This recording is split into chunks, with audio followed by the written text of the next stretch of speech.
Tidak ada orang suka orang sombong, Pak. Apa sebabnya orang sombong? Satu, pangkat. Polisi, tentara, Polres, Wakapolres, Dandim, yang kau sombong, bos. Kenapa? Ada masa pensiunmu.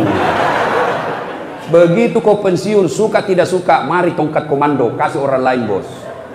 Kau polisi mau sombong, pensiun kau masuk jadi rakyat biasa, hilang kau punya pangkat, kau pakai lagi pangkatmu, nak bilang kau orang gila. Betul? Betul? Maka polisi jangan sombong, jangan menghina rakyat, jangan melecehkan rakyat. Polisi jangan sombong, jabatan ada batasnya. Polisi saja tidak boleh sombong, apalagi kamu yang pengangguran.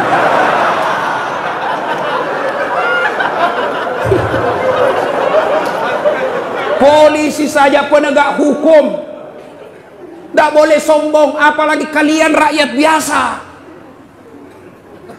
Apalagi menyebabkan orang sombong, Pak, dan bisa memecah perseteruan. Itu kalau Bapak punya polisi kan petantang petenteng, meremehkan rakyat, marah rakyat, berkelahi orang, Pak, ribut. Apalagi yang menyebabkan orang sombong? Ilmu, naik pangkat, naik gelar, banyak gelarnya. Sombong, jangan sombong gara-gara ilmu. Kenapa? Allah cabut ilmumu, nak kasih pikun kok. Ada obatnya pikun? Sampai sekarang tidak ada obatnya pikun. Ada orang banyak sekali gelarnya, Pak, tinggi sekolahnya.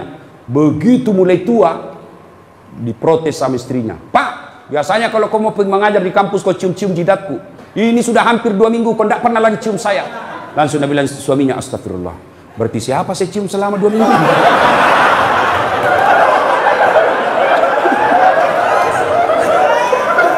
Ternyata pembantunya.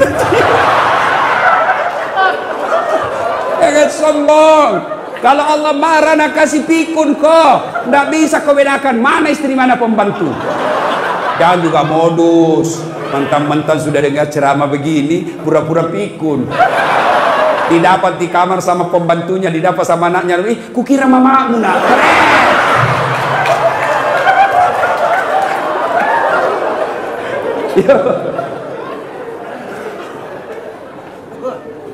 Siapa yang peluang punya sombong dengan ilmu? Salah satu diantaranya ustaz. Ada ustaz sombong? Banyak. Mana ciri-cirinya? Waktu belum terkenal, baru ku miskol, nak telepon balik, mak. Sekalinya sudah terkenal, saya telepon pagi tidak diangkat, siang tidak diangkat, sore belum diangkat, malam diangkat, baru dia bilang, siapa ya? Ada gini nama aku di situ, HP-mu. Jangan sombong gara-gara ilmu. Dakwah sombong. Adakah pendakwah sombong? Ada yang suka memaki-maki dan tidak mau menghargai perbedaan pendapat. Banyak itu ustadz, bukan sebenarnya ustadz, cuma jago pidato. Itu pun belajar agama melalui YouTube. Baru 1 menit habis kuotanya. Akhirnya apa? Dia paham agama setengah-setengah. Ada banyak ustadz sekarang, Pak, yang mulai bikin bingung masyarakat. Semua masuk neraka, Pak. Bikin ceramah judulnya 140 kesalahan orang yang salat. Banyaknya itu. Nah rukunnya saja sholat cuma 13. Coba. Kesalahan-kesalahan orang yang berjamaah. Kenapa orang berjamaah kau salahkan? Kenapa bukan orang yang tidak sholat kau salahkan? Ada juga penceramah begitu. Neraka saja dicerita. Dibanting, dilipat, ditusuk pantatmu.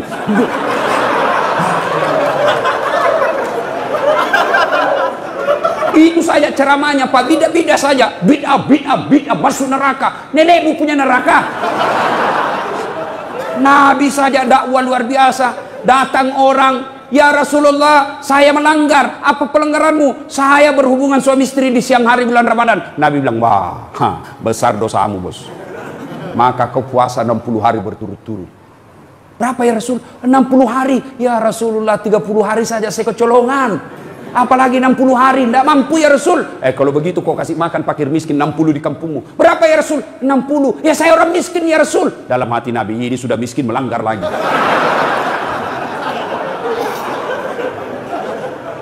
Kata Nabi, kalau begitu, sudah, kau bawa ini kurma, bawa kau di kampungmu ini, kasih cari orang miskin. Ya Rasulullah, saya paling miskin di kampungku.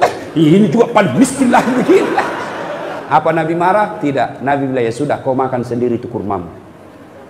Coba. Ini ada penceramah Pak, neraka aja nak cerita. Maulid bid'ah, Isra Mi'raj bid'ah, taksiyah bid'ah, halal bihalal bid'ah. Kenapa? Tidak ada pada zaman Nabi. Maka apa yang tidak ada pada zaman Nabi, bid'ah sesat, masuk neraka. Kalau gara-gara bid'ah tidak pernah dilakukan oleh Nabi, maka tolong Anda ceramah, jangan pakai mic. Kenapa? Tidak ada mic pada zaman Nabi. Maka silakan kau ceramah tidak pakai mic. Saudara-saudara sekalian, marilah kita mengucapkan puji syukur.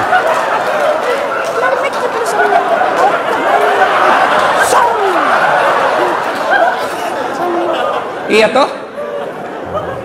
Maka yang baik penceramah, kalau berbeda pendapat, kemukakan semua pendapat ahli mazhab, sudah itu silahkan jamaah yang memilih. Berbeda pendapat dalam Islam itu hal yang lumrah. Berbeda pendapat dalam Islam itu rahmah. Yang menjadi masalah kalau Anda tidak mau menerima perbedaan pendapat dan menyalahkan pendapat orang, itu salah. Bagaimana kunut? Boleh. Tidak kunut? Boleh. Kunut boleh, tidak kunut boleh. Jadi yang mana yang salah? Yang tidak sembahyang subuh. Jelas itu, bos. Ya, jelas. Jangan sombong gara-gara ilmu. Apalagi yang kasih sombong orang, pangkat jabatan, anggota DPR, bupati. Jangan kau sombong, bos. Kau jadi bupati karena dipilih oleh rakyat. Tidak ada pilih kok. Wabillahi taufiq wal hidayah. Anggota DPR, jangan kau sombong. Kau jadi duduk anggota DPR karena ada rakyat memilihmu. Anggota DPR kalau mau dipilih kayak pengemis, tolong bang, kasihan saya. Kalau bukan kau, mati saya, di malu saya. Tolong kasihan, tolong bang, idik mati ko si idik, mandi ko dek gagai idik mati kak kasihan. Tolong saya. Waktunya mau dipilih kayak pengemis, sekali jadi anggota DPRD kayak raja, susah ditemui. Sibuk saya, di reject kita punya telepon. Masya Allah. Jangan sombong, lambat loading itu. Apalagi yang membuat orang sombong? Apa? Harta. Jangan sombong gara-gara harta. Tidak, Allah tidak larang kamu kaya, Allah tidak larang kamu banyak duit, tapi Allah larang kalau engkau meremehkan orang miskin. Ya. Jangan sombong gara-gara kaya, Allah marah. Nah tegurki seperti tsunami di Palu, gempa di Donggala, sekejap tidak sampai 5 menit miskin. Coba. Ya, jangan sombong gara-gara harta. Kalau Allah marah, banyak duitmu, kasih bangkrut. Oke, masih banyak duit, masih banyak duitnya. Tapi kalau Allah marah, apa? Nah, kasih penyakit dalam diri kita, sehingga banyak duit tidak ada bisa dia makan. Banyak orang kaya itu berhadapan meja makan, bukan makanan, nah pikir apa? Penyakit, asam urat, kolesterol, lalu tidak ada bisa kumakan. Duitnya 7 miliar, tapi dilarang makan nasi. Apa enaknya? Dilarang makan nasi, dilarang makan garam, dilarang makan gula, dilarang makan pecin, dilarang makan daging, dilarang makan, semua dilarang. Apa yang bisa makan? Ubi rebus. 7 miliar uangnya ini, ubi bisa makan. Cilaka ngana. Nah, begitu dia ke dokter, apa dia bilang dokter? Bapak selama aktif tidak pernah kena matahari. Mulai besok bapak harus kena jemur matahari. Mulai jam 7:30 sampai jam 10 bapak keliling di kompleks. Jangan pakai baju ya. Nah, bapak pakai celana pendek, jangan pakai sendal. Kelilinglah dia di kompleks dari 7:30 sampai jam 10, tidak pakai baju, pakai celana pendek, tidak pakai sendal. Apa bedanya sama gembel? Itu makanya jangan sombong gara-gara harta. Apalagi yang membuat biasa orang sombong karena popularitas, kaya, cantik. Ibu-ibu jangan cantik. Kenapa? Cantik ada batasnya. 17 tahun sweet 17, cantik memang menggoda. Setiap kau tersenyum satu kampung terpesona. 17 tahun, tapi balik itu angka 17. 71. Masih cantik kok. Senyum lari cucumu. Dikira mau digigit. Berhenti sombong. Allah tidak mencintai orang yang sombong. Allah melaknat orang-orang yang sombong. Kenapa? Sombong itu pakaian Allah, tidak boleh kalian pakai. Kenapa? Itulah sebabnya Asmaul Husna yang kita baca tadi, satu dari 99 nama Allah ada disebut Al-Mutakabbir. Apa itu? Yang maha kaya, yang maha sombong. Kenapa Al-Mutakabbir? Maha sombong. Kenapa Allah maha sombong? Karena memang hanya Allah yang tak terbatas. Apa yang disombongkan kita, Pak? Di atas langit ada langit. Bapak kaya, masih ada lebih kaya dari bapak. Maka Allah dalam hadis qudsi Allah jelaskan, ada 3 temannya setan di dunia. 3 temannya setan, Pak. Saya ulang, temannya setan di dunia. Satu diantaranya kata Nabi, ganiyun mutakabbir, orang kaya yang sombong. Kaya harta, hartawan sombong, temannya setan. Kaya pangkat, pejabat sombong, temannya setan. Kaya ilmu, ilmuwan, temannya setan kalau dia sombong. Kaya mukanya cantik, rupawan, sombong, temannya setan. Tapi meskipun dia temannya setan, orang masih memaklumi. Kalau dia kaya, jabatannya tinggi, selebriti, cantik, orang masih bilang, iya tahu, wajarlah dia sombong. Dia kaya, ada pangkatnya, populer, cantik. Meskipun dia temannya setan, tapi memang ada jalannya dia sombong. Tapi kalau sudah jelek, pengangguran, tidak terkenal, hitam, bau mulutnya, busa-busa kali banyak, sombong lagi. Bukan mahkotamannya setan, tapi kau sudah jadi setan cilaka. Ada sombong di sini? Ada? Sombong menyebabkan putus persaudaraan karena Anda meremehkan orang lain. Begitu Anda meremehkan orang lain, maka Anda orang tersinggung dan bisa terjadi